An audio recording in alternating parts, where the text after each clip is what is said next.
अस्सलाम वालेकुम दोस्तों, कैसे हैं आप? ठीक ठाक हैं।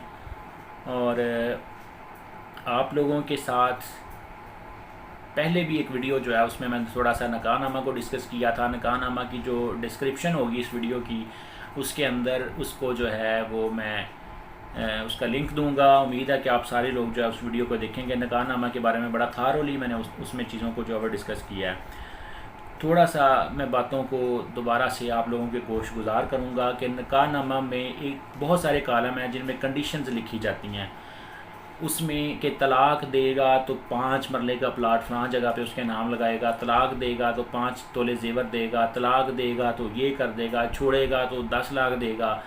ये कंडीशनल चीज़ें जो हैं वो हाई कोर्ट और सुप्रीम कोर्ट की जो साइटेशंस हैं इनके अकॉर्डिंग गैर शरई हैं, गैर इस्लामी हैं और अनकॉन्स्टिट्यूशनल हैं। और इसके अलावा ये चीज़ें जो हैं वो वाइड हैं और कतई तौर पर कोई भी लड़की इन चीज़ों की हकदार नहीं है। कोर्ट में दावा करके आप कंडीशनल कॉन्टीजेंट चीज़ें जो है वो अपने हस्बैंड से नहीं ले सकती और ना ही उसके तलाक के हक़ पर कोई कदगन लगा सकती हैं।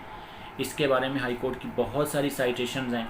ठीक है, निकाहनामा के ऊपर जो कॉलम वैलिड है उसमें आप हक महर का कॉलम वैलिड है। अगर आपने हक महर के कॉलम में कोई प्रॉपर्टी लिख दी वो देनी पड़ेगी, कोई पैसे लिख दिए, कोई बैंक अकाउंट में चीज़ें लिख दी, कोई सोना लिख दिया, वो देना पड़ेगा।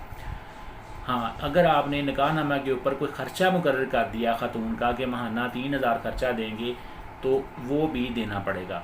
इसके अलावा निकाहनामा के ऊपर जो चीज़ें मौजूद हैं, कंडीशनल चीज़ें, वो नहीं दी जा सकती। औरत जो है वो नहीं ले सकती। ज़्यादातर केसेस में, एक्सेप्शनल केसेस में स्टोरीज़ आर डिफरेंट।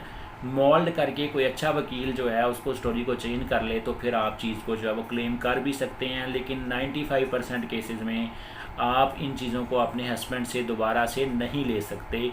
कौन सी चीज़ें जो कंडीशनल आपने लिखी हों कि अगर तलाक देगा मुझे छोड़ेगा, दूसरी शादी करेगा तो मुझे 10 लाख देगा, ये करेगा तो मुझे 50 लाख देगा, ये करेगा तो मुझे 5 मरले का घर देगा। ये सारी चीज़ें जो हैं वो गैर शरई, गैर इस्लामी हाई कोर्ट और सुप्रीम कोर्ट जो है इनको डिक्लेयर कर चुकी हैं।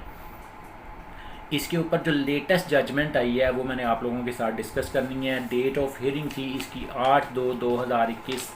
टाइटल था Javed Mohammad Sajjad versus additional district जज Multan bench high court Lahore की ये जजमेंट है। रिट पिटिशन नंबर 1802/19 1802/19 2009 और जस्टिस साहब का नाम है चौधरी जवेद इकबाल। इन्होंने इस पर सील लगाते हुए दोबारा से इस चीज़ को सील करते हुए होल्ड किया है इस जजमेंट के अंदर। और ये एक रिपोर्टेड जजमेंट है जो बहुत जल्द आ जाएगी।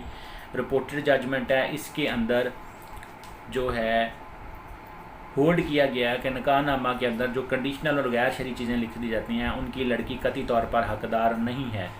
तो उम्मीद है कि इस वीडियो से आपने कुछ ना कुछ सीखा होगा। दुआ में याद रखिएगा।